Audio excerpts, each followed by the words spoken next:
মা, আমি বারবার রাগ সামলাতে পারি না। আমি কি করব? শোনা, মা তোমায় একটা শিয়ালের কাঁটার গল্প শোনাবো। গল্প শুনলেই বুঝতে পারবে। একদিন ছোট্ট একটা শিয়াল তাড়াহুড়ো করে ঝোপঝাড়ের মধ্যে দিয়ে দৌড়াচ্ছিল। হঠাৎ একটা ধারালো কাঁটা তার থাবায় আঁচড় দিয়ে কেটে দেয়। সাথে সাথেই রক্ত ঝরতে শুরু করে।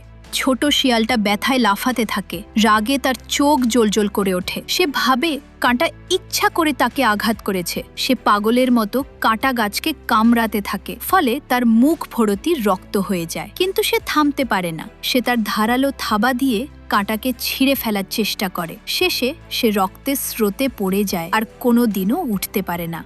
তার জীবনের শেষ মুহূর্ত পর্যন্ত সে জানতেই পারল না যে তাকে সত্যি সত্যি মেরে ফেলেছিল তা কাঁটা নয়, বরং তার নিজের নিয়ন্ত্রণহীন রাগ। তুমি এটা মনে রেখো, রাগ করে কোনো সমস্যার সমাধান হয় না, বরং সমস্যা আরও খারাপ হয়ে যায়। অনেক সময় আমাদের কষ্ট দেয় যেটা, সেটা ঘটনা নয়, আমাদের অতিরিক্ত প্রতিক্রিয়া। তাই আমাদের নিজের অনুভূতি নিয়ন্ত্রণ করা শেখা দরকার। রাগ যেন আমাদের নিয়ন্ত্রণ না করে। মা, আমি বুঝে গেছি। পরের বার থেকে আমি খেয়াল রাখব।